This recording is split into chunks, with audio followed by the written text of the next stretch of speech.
The afternoon sun was bright as 12-year-old Taho Kim walked home from school. His backpack felt heavy with books, but he was happy. Today, he had gotten a perfect score on his science test. His mother would be proud. Taho took the same path he always did, past the small park, then 2 more blocks to his house. He was thinking about the new space game he would play when he got home, when a strange blue light appeared in front of him. "What's that?" he wondered, stopping to look. The light grew brighter. Taho felt his feet leave the ground. He tried to scream, but no sound came out. In a flash, he was gone. His backpack fell to the sidewalk, papers spilling out. The perfect science test landed face up on the concrete. Commander Joo Kim looked at her watch again. Taho was late. He was never late. He should be home by now, she said to her husband. Dr. Hyeren Kim nodded, looking up from his research papers. Maybe he stopped at Do-Yun's house. Joo shook her head. He would have called. She tried Taho's phone again. Straight to voicemail. A cold feeling grew in her chest. "I'm going to look for him," she said, grabbing her jacket. Hyeren stood up. "I'll come too." They found his backpack on the sidewalk. Papers everywhere.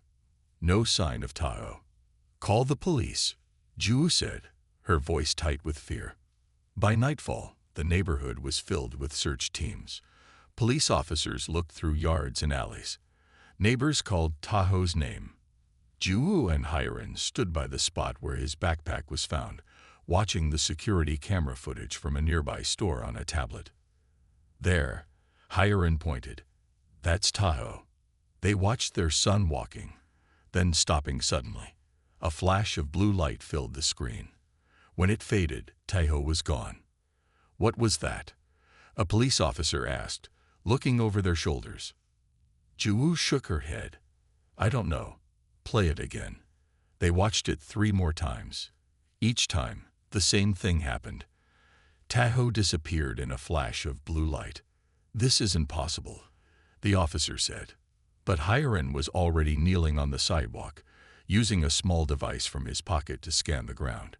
"What are you doing?" Joo asked. "Looking for anything unusual," he replied. He was a xenobiologist who studied potential alien life forms. This light, it wasn't natural. His device beeped. "I'm picking up strange particles. Not from Earth." Joo stared at him. "Are you saying?" Her phone rang. It was work. Earth's Defense Force rarely called her at home unless it was important. "Commander Kim," she answered. The voice on the other end was urgent. "Commander, we need you at headquarters immediately. There's been another child disappearance." Same blue light. Over the next 5 days, 2 more children vanished. 14-year-old Do-Yun Park disappeared while taking out the trash. 13-year-old Jimin Kang vanished during soccer practice. 12-year-old Subin Lee was there 1 minute, gone the next while walking his dog. Each time, witnesses reported the same blue light. Each time, Hyeren found the same strange particles. In a secure room at Earth's Defense Force headquarters, Joo stood before a group of officials. Her face was pale from lack of sleep, but her voice was strong. 4 children are missing. All taken the same way, she said, pointing to images on the screen. Dr. Kim has analyzed the particles found at each site. Hyeren stepped forward. "These particles are not from Earth. They contain elements not on our periodic table. This is technology beyond ours. Are you suggesting aliens took these children?" An official asked. "I am stating a fact," Hyeren replied calmly. "Something not from Earth has taken our children, including our son." The room fell silent. "What do we do now?" someone finally asked. Joo's eyes were hard as steel. "We find whoever did this. We bring our children home." "And if they're not from Earth?" another official asked. "Then," Joo said quietly, "they will learn why taking human children was the worst mistake they could make." As if answering her words, alarms began to sound throughout the building. An aide rushed into the room. "Commander Kim," he said, "you need to see this." On the main screen appeared an image that made everyone stand up in shock. A massive ship, unlike anything built on Earth, had just appeared in orbit. The aliens had arrived. The huge alien ship hung in the sky like a silver moon. News stations around the world showed the same pictures. People were scared. Some ran to stores to buy food and water. Others stayed home, watching their TVs with wide eyes. At the United Nations building in New York, world leaders gathered quickly. They needed to show they were united, that Earth was strong. Commander Ju Kim stood in the back of the room. She did not care about politics. She only thought about her son Tao and the other missing children. Were they on that ship? The aliens are sending a message, someone said. They want to talk. On the big screen, a face appeared. It was not human. The skin was pale blue with lines like rivers running across it. The eyes were large and dark. People of Earth, the alien said in perfect English, I am Silmar of the Navari Collective. We come in peace. Ju studied the alien closely. Peace, then why take our children? We have watched your world for many years, Silmar continued. We believe it is time to share knowledge. We offer technology that will help your people. The room buzzed with excited talk. Technology. This could change everything. But Dr. Hyran Kim, who stood next to his wife, was not excited. He looked down at the small device in his hand. It was blinking fast. Ju, he whispered. The energy from the alien's transmission. It matches the particles we found where Tao disappeared. Ju's face grew hard. She pushed past people, walking to the front of the room. A security guard tried to stop her, but she showed her badge. Commander of Earth's Defense Force. The Navari Collective, she said loudly, interrupting a diplomat. Are you responsible for taking our children? The room went silent. The alien on the screen blinked slowly. I do not understand, Silmar said. 4 days ago, children began disappearing from our planet. Ju said. Each time there was a blue light, we found strange particles.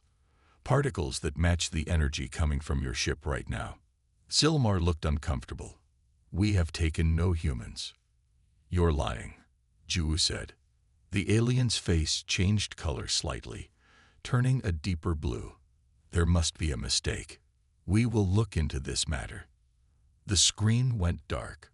On the Navari ship, Silmar walked quickly down a long hallway.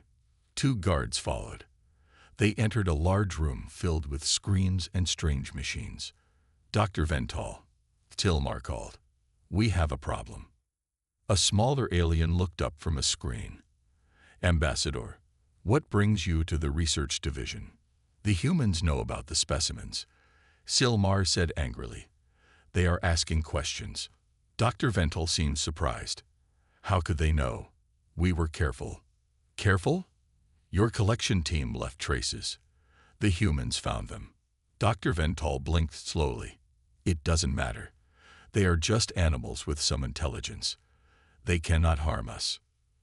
You fool, Silmar hissed. I studied them for years. They are dangerous when threatened. The specimens are safely in the observation habitats, Dr. Vental said, pointing to a screen. See for yourself. On the screen, 4 human children sat in what looked like a normal Earth bedroom. Taho Kim was reading a book. Do-Yum Park was looking out a window that showed stars. Jimin Kang was taking apart some kind of toy. Subin Lee was sleeping. They seem fine, Dr. Vental said. Healthy and calm. The perfect specimens. Return them, Silmar said. Now. Impossible, Dr. Vental replied. The Observational Research Division has approval from the High Council for this study. We need to understand humans better before we make any agreements with them. They are not just research subjects, Silmar said. They are children, and their parents will come for them. Dr. Vental laughed. With what? Their primitive ships. Their simple weapons. Silmar looked again at the screen, at the human children who seemed so small and helpless. You don't understand humans, Silmar said quietly. There is nothing more dangerous in the galaxy than a human protecting its young. Dr. Vental turned away. We shall see. But on the screen, Tahoe Kim looked up from his book, straight at the camera. His eyes were not afraid. They were calculating. Tahoe Kim sat on his bed in the strange room. It looked like his bedroom back home. But something was off. The walls were too smooth. The window showed stars instead of his backyard. And there was a small red light in the corner of the ceiling. A camera. They're watching us, he said quietly. Do-hyun Park nodded. At 14, he was the oldest of the 4 children. I know. But why did they take us? Jimin Kang, who was 13, held up a toy she had taken apart. To study us, I think. Like how we study animals in a zoo. 12-year-old Subin Lee looked scared. Will we ever go home? Tahoe thought about his parents. His mother was in Earth's Defense Force. His father was a xenobiologist who studied possible alien life. They had taught him many things. We will, Tahoe said firmly. But first, we need to understand where we are. In another part of the ship, Dr. Vental watched the children on a screen. Another alien stood next to him. See how they communicate, how they comfort the smallest one. Dr. Vental said, fascinating social behavior. They seem intelligent, the other alien said. For animals, yes, Dr. Vental agreed. But they are still simple. Watch how the one called Tahoe spends hours looking at picture books. On the screen, Tahoe was indeed flipping through a book. But what Dr. Vental didn't understand was that Tahoe wasn't just looking at pictures. He was studying the alien language printed below them. That night, when the lights dimmed in their room, the 4 children sat in a circle on the floor. I think I can talk to the ship, Tahoe whispered. What do you mean? Do-hyun asked. Tahoe pointed to a small panel on the wall that lit up sometimes. That's a computer terminal. My mom showed me how different species might use math to communicate. It's universal. He walked to the panel and tapped it. Lights flashed. Tahoe began tapping numbers in sequence. 2, 4, 6, 8. The panel flashed back. 10, 12, 14. It's answering, Jimin said excitedly. She, Tahoe warned, glancing at the camera. Don't let them know what we're doing. Do-hyun, meanwhile, had been examining the room carefully. He waved the others over to the corner where air came out of a vent. The metal here is different, he whispered. Look how thin it is. I think it connects to other parts of the ship. Jimin looked closely at the panel where Tahoe had been working. The security system has patterns. My mom is a computer engineer. She taught me to look for patterns in code. What does that mean? Subin asked. It means, Jimin said with a small smile, we might be able to get out of here. Dr. Vental was pleased with his research. The human children were adapting well to their habitat. They played games, ate the food provided, and seemed healthy. They are such simple creatures, he told his assistant. See how the one called Tahoe taps randomly on the information panel. Just curiosity, like a pet animal might have. His assistant nodded, but looked uncertain. But the patterns of his tapping, they seemed to follow mathematical sequences. Dr. Vental waved this concern away. Coincidence. Their brains are not developed enough for complex communication. Ambassador Xilmar worries too much. What about the other specimens we've collected from different planets? The assistant asked. Should we introduce the humans to them? No, Dr. Vental said firmly.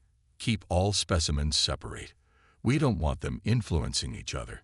He turned off the main screen, missing what happened next. As soon as the overhead lights dimmed for their sleep cycle, all 4 children gathered at the vent. Do-hyun had managed to loosen it using a piece of metal from Jimin's toy. Remember, Tahoe whispered to the others, we need to learn more before we try to escape. Where we are, how to get home, and what other aliens are on this ship. Subin looked determined now, not scared. And then we show them that taking human children was a big mistake. Tahoe nodded. A very big mistake. Commander Ju Kim slammed her fist on the table. The room fell silent. "We have proof," she said. Her voice was quiet but filled with anger. "The energy signature from the Navari ship matches exactly what we found at the abduction sites." The world leaders looked at the data on their screens. Dr. Hiren Kim had worked day and night to confirm what they already knew in their hearts. The aliens had taken their children. "What do we do now?" asked the president. "We get our children back," Ju said. The news spread quickly. Dr. Hiren released his findings to the public. People were angry. They gathered outside Navari meeting places, holding signs with pictures of the missing children. Ambassador Xilmar watched from a secure building. "This is bad," he said to his assistant. "I warned the research division." "Why are the humans so upset?" the assistant asked. "They have millions of young. We only took 4 for study." Xilmar shook his head. "You don't understand. Humans are different. They form strong bonds with their offspring. They will do anything to protect them." "Anything?" "Anything." At Earth's Defense Force headquarters, Commander Jiwoo was not alone. 3 other parents stood with her, looking at maps of the Navari ship. Major Seojin Park was tall and serious. He was a military strategist and Do-yeon's father. Their shields are strong, but every shield has a weak point. Engineer Minji Kang worked with computers. She was Jimin's mother. "Their systems are advanced, but I can hack them. I just need to get close enough." Jae-hyun Lee was quieter than the others. He had once been in special forces. He was Subin's father. "I can get us in," he said simply. They called themselves the Retrieval Team. Their mission was clear: get their children back, no matter what. Dr. Hiren entered the room with new information. "The Navari ship is moving to Jupiter's orbit," he said. "They're trying to put distance between themselves and Earth. It won't help them." Ju said, "We're coming for our children." On a video call, the Navari High Council faced Ambassador Xilmarch. "The humans are making threats," said one council member. "Why are they so angry about a few specimens?" "I told you," Xilmar replied. "Humans consider their young sacred. Taking their children is the worst thing we could have done." "They're just primitives," another council member said. "What can they do against our technology?" Xilmar looked worried. "I've studied humans for years. They are resourceful and dangerous when threatened, and nothing threatens them more than danger to their children." "Dr. Vental's research is important," the council leader said. "The specimens will remain in our custody." Engineer Minji Kang worked through the night. She had built a device that could interfere with Navari systems. Other scientists were working too, using what they had learned from studying the Navari technology. Major Seojin Park trained a small team of soldiers. They practiced in a room designed to look like the inside of the alien ship. Jae-hyun Lee said little, but he prepared his weapons carefully. And Commander Ju Kim made plans. One way or another, they would reach that ship. "They think we're primitive," she told the others. "They think our technology is simple, but they've never seen humans fight for their children." "What if we can't match their weapons?" someone asked. Ju looked at the pictures of the 4 missing children on the wall. "We have something stronger than any weapon. We have the love of parents for their children. That's something these aliens clearly don't understand. And they're about to learn," Seojin added. Minji nodded. "The hard way." Jae-hyun checked his gear one last time. "For our children." "For our children," they all agreed. Their mission would begin tomorrow. The Navari had no idea what was coming for them. Taho Kim waited until the lights dimmed for sleep time. He looked at his friends and nodded. It was time. "Everyone remember the plan," he whispered. Do-yeon, Jimin, and Subin nodded. They had been planning for days, watching the aliens' routines and talking to the ship's computer through number patterns. "Jimin, you start," Taho said. Jimin went to the wall panel and began tapping. She had figured out how to send a message to the ship's main computer. The message would make the computer think there was a problem in another part of the ship. "Done," she said after a minute. They waited. Soon, alarms started to ring far away. It worked, Do-Yun said. The guards will go check. They heard footsteps running past their door. The alien guards were leaving to check the fake alarm. Now, Subin, Taho said. Subin was the smallest and could fit through the vent they had loosened. He crawled in with a small light Jimin had made from parts of a toy. Be careful, Do-Yun told him.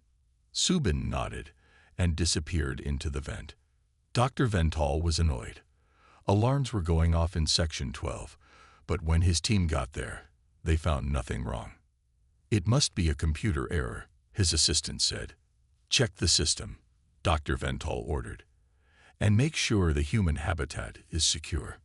But he was too late. While he was dealing with the alarm, Subin had crawled through the vents to the control panel outside their room. Following Jimin's instructions, he pressed certain buttons in the right order. Back in the room, the door made a soft clicking sound. Subin did it, Taho whispered. The door is unlocked.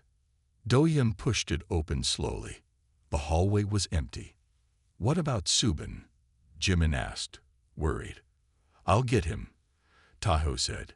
He went to the vent and called softly, Subin, come back now. A few minutes later, Subin's face appeared at the vent. He was smiling. I saw other rooms, he said excitedly as he climbed out, with other aliens in them. They're prisoners too. Like us? Do-Yun asked. Yes, different kinds, but all young ones. Taho thought quickly.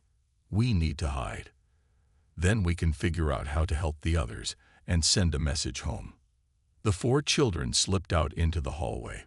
They had studied the ship's layout by asking the computer questions through math patterns. They knew where to go. This way, Taho pointed. There's a maintenance area where the aliens don't go often. Dr. Vental returned to the habitat section. He looked at the screen showing the human children's room. Everything seems normal, his assistant said. They're all in their beds. But Dr. Vental noticed something strange. The children weren't moving. Open the door, he ordered. When they entered the room, they found only pillows and blankets arranged to look like sleeping children. Sound the alarm, Dr. Vental shouted. The human specimens have escaped. The children hid in a small room filled with tools and strange machines. They had made it to the maintenance area without being seen. What now? Subin asked. Now we find a way to contact Earth, Taho said. Jimin was looking at a control panel. I think I can use this to send a message, she said, if I can understand how it works. And we should help the other aliens, Do-Yun added. Subin said there were others like us. Taho nodded. We will. But first, we need to make sure our parents can find us. Do you think they're looking for us? Subin asked. Taho smiled. I know they are. And when they find us, these aliens will be sorry they ever took us from Earth. The ship's alarms began to sound. The aliens knew the children were missing. We need to hurry, Taho said. The real fight is just beginning. News spread quickly on Earth. The Navari had taken human children. People were angry. Countries that often fought each other now stood together. This was about all of humanity now. Commander Ju Kim stood on the bridge of Earth's newest spaceship, the Defender. It was the first of 5 ships built using technology humans had developed after studying the Navari. All systems ready, reported the pilot. Ju nodded. Begin launch sequence. On 4 other ships, the rest of the rescue team prepared. Engineer Minji Kang checked her devices one last time. Major Seojin Park went over the attack plan with his soldiers. Jae-Hyun Lee cleaned his weapons. The 5 ships lifted off from Earth, heading toward Jupiter, where the Navari research vessel waited. On the Navari ship, Dr. Vental was furious. His perfect specimens had escaped and were hiding somewhere on the ship. Find them, he shouted at his team. How can 4 small humans hide from our technology? His assistant looked nervous. Sir, we have another problem. We're picking up 5 ships leaving Earth. They're heading our way. Dr. Vental laughed. Human ships. They're no threat to us. Their technology is primitive. But sir, the assistant said, these ships are moving faster than any human ship should be able to, and our sensors detect energy signatures similar to our own technology. Dr. Ventol frowned. Impossible. They can't have copied our technology so quickly. Ambassador Xilmar entered the room, looking worried. I tried to warn you. Humans are resourceful, especially when they're young or threatened. They are still no match for us, Dr. Ventol insisted. Deep in the maintenance section of the Navari ship, Tejo and his friends had made an amazing discovery. They weren't the only captives. Beings from 3 other planets were also being held for study. The Zephyr were small creatures with 6 arms who could change color. The Veloth had wings and glowing eyes. The Morat looked like walking plants.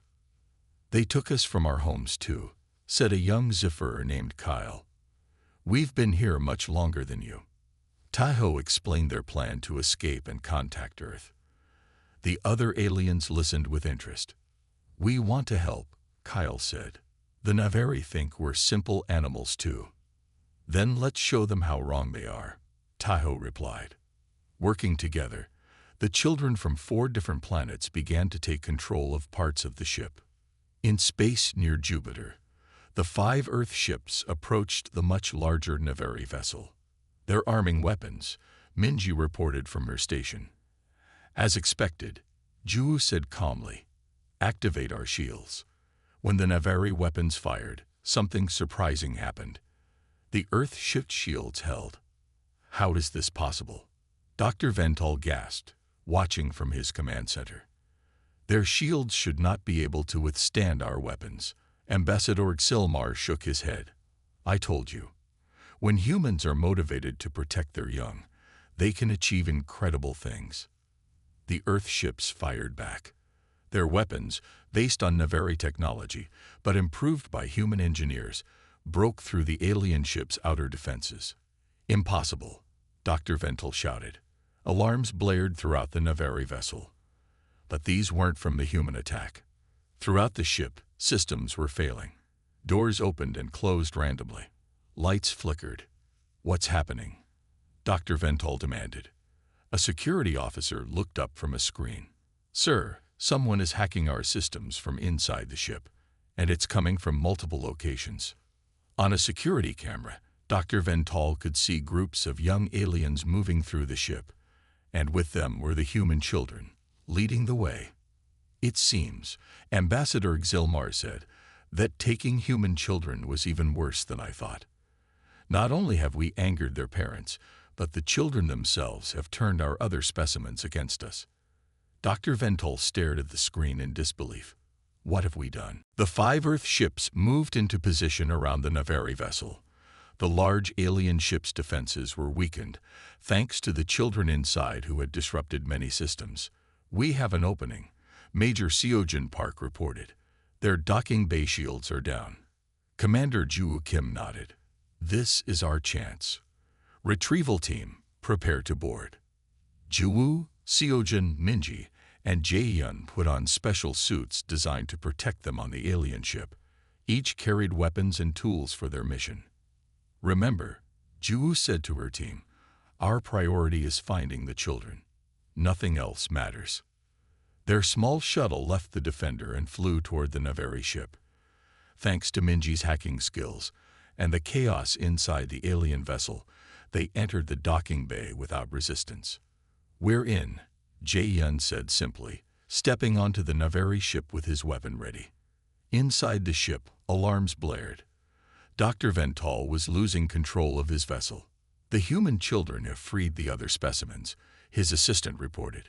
They're working together, disrupting our systems. And now more humans have entered the ship, another Navari said fearfully. Dr. Ventol could not believe it. How had things gone so wrong? Capture them all, he ordered. Use whatever force necessary. Ambassador Xilmar shook his head.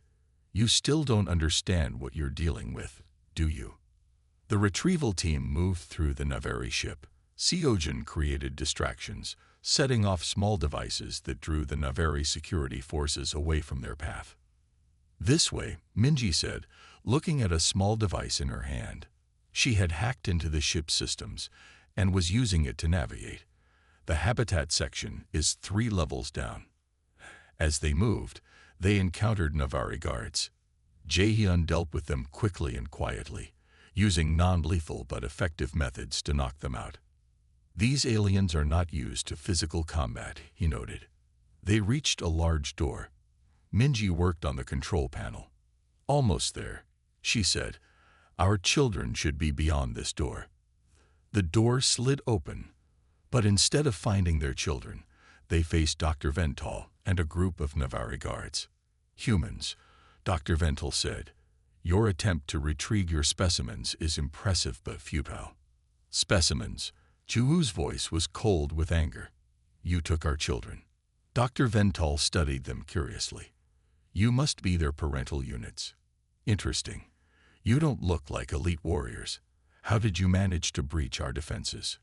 We are not soldiers, Juwoo said, stepping forward. We are something far more dangerous. We are parents whose children you have taken. Parents. Dr. Vental seemed confused. All this for a few young ones. We have the most advanced technology in this part of the galaxy. You should not have been able to challenge us. You have technology, Minji said. We have love for our children. And determination, Seojin added. And skills, Jaehyun said quietly. Meanwhile, in another part of the ship, Taeho and his friends led their group of freed aliens toward the ship's communication center. If we can send a message to our parents, Taeho explained to Kyle the Zephyr, they'll know exactly where to find us. I think your parents are already here, Kyle said, pointing to a security screen. It showed 4 humans facing Dr. Vental. That's my mom. Taeho gasped, recognizing Commander Juwoo. And my dad, Dohyun said. Mine too, Jimin and Subin said together. They came for us, Taeho said, his eyes shining. Just like I knew they would. Then we should go to them, Kyle suggested. Taeho nodded. Yes. But first, let's make sure Dr. Vental can't stop us. The children and their alien friends got to work on the nearest control panel, ready to help their parents from behind the scenes. Dr. Vental thought we were just simple animals to study, Taeho said.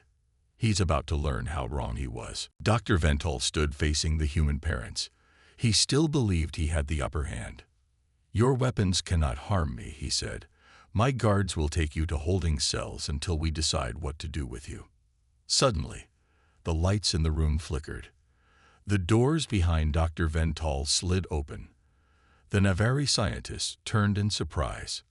What is happening now? He demanded. Taeho Kim stood in the doorway.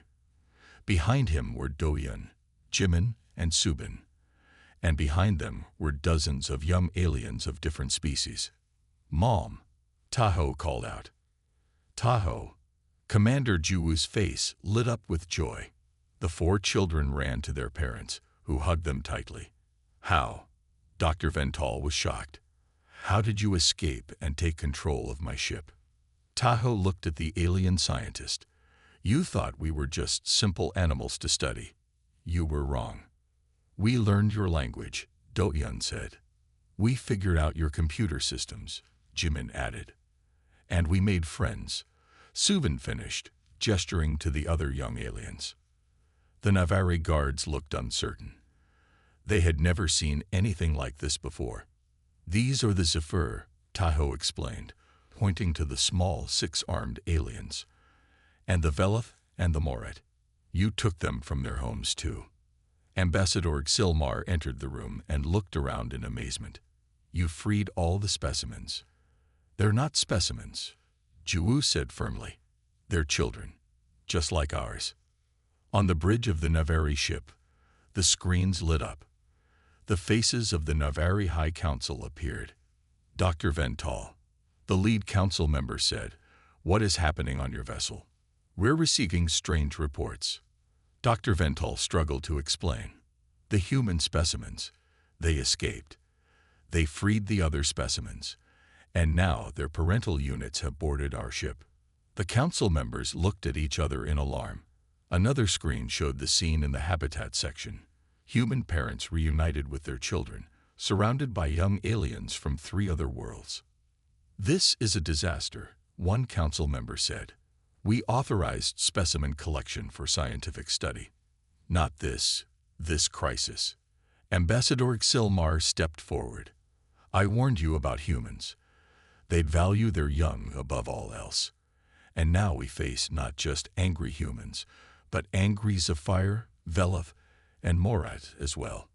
The lead council member looked grim. "What do the humans want?" "They want their children back," Silmar said. "And I suspect they want the same for all the other young ones we took." Engineer Minji Kang worked with Jimin to secure the ship's systems. Major Seojin Park and Do-hyun organized the freed alien children. Jaehyun Lee and Subin helped those who were scared or hurt. Commander Juwoo and Taeho stood before Dr. Vental and Ambassador Xilmarch. "You will return all these children to their homes," Juwoo demanded, "and you will never ever take another child from any world again." Dr. Vental looked defeated. "You've won. I don't understand how, but you've won."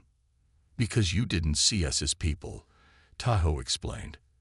"You saw us as animals to study. But we're more than that." The Navari High Council spoke again. "We agree to your terms, humans. All young ones will be returned to their homeworlds. We will provide compensation for our actions." Juwoo nodded. "And you will share your technology with Earth, as a start."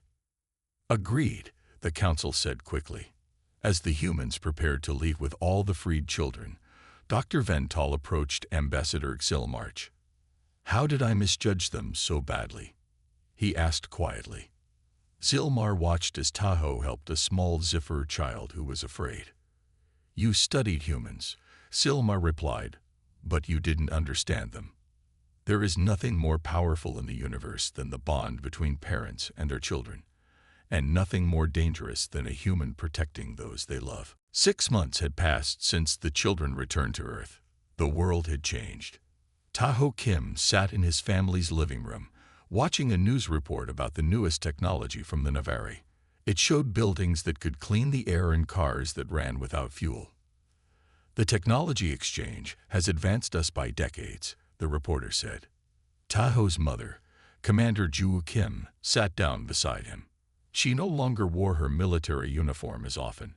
Now she worked with the aliens as Earth's representative to the Navari Collective. "Ready for your trip tomorrow?" she asked. Tahoe nodded, excited. "I can't wait to see Kyle again." Since returning to Earth, Tahoe and the other children had become junior ambassadors to the alien species they had befriended during their time on the Navari ship. Tomorrow, Tahoe would visit the Zephyr homeworld. In his lab, Dr. Hiren Kim worked with scientists from 3 different planets. They studied ways to help all their worlds. Since the incident, Dr. Hiren had become the head of Earth's new interspecies relations department. "The Velov have interesting ideas about medicine," he told his team. "And the Morat understand plants better than anyone." The alien scientists nodded in agreement. Working together was new for all of them, but they were learning from each other. On the Navari homeworld, Ambassador Xilmar led a meeting of the Ethics Council. Commander Ju Kim sat among them, representing Earth. "We must remember the lesson we learned," Xilmar said. "All intelligent species deserve respect, not just study." Dr. Vental was there too. The scientist had changed since his encounter with the human children. He spoke up. "Our mistake was thinking we were superior. We saw other species as specimens, not as people." Juwoo nodded. "Understanding comes from talking with each other, not studying each other like animals." The new rules they created would protect all young ones across the galaxy. No more taking children for research. No more treating other species as less important. Do-hyun Park, Jimin Kang, and Subin Lee had changed too. They now attended a special school for interplanetary relations. They were learning alien languages and customs. Sometimes, young aliens visited Earth to learn about humans too. "It's strange," Do-hyun said to his friends as they walked home from school. If the Navari hadn't taken us, none of this would have happened. We wouldn't have met the Zephyr or the others, Jimin agreed. And Earth wouldn't have advanced so quickly, Subin added. But it still wasn't right to take us, Do-Hyun said. The others nodded. Their adventure had been scary and dangerous, but in the end, it had brought good things too. Far across the galaxy, a ship from another alien race approached a small blue planet. The natives look interesting, said the ship's science officer. Perhaps we should take some for study. The captain looked alarmed. Are you insane? That's Earth. Haven't you heard the warning? What warning? The captain pulled up an information screen. It showed a simple message that was now shared among all spacefaring civilizations. Never take a human child. Their parents will tear apart the stars to find them. The science officer looked confused. Surely they can't be that dangerous. They're so small. An older crew member laughed. The Navari thought the same thing. Now they're Earth's biggest supporters. They practically beg other species to leave humans alone. What happened? The human showed us all something important, the captain explained. The strongest force in the universe isn't technology or weapons. It's the love between parents and their children. The ship changed course, leaving Earth far behind. Some lessons were better learned from others' mistakes. On Earth, Tahoe looked up at the stars from his bedroom window. The universe was a much bigger place than anyone had known, and now humans were part of it. We showed them, he whispered with a smile. Don't mess with human kids.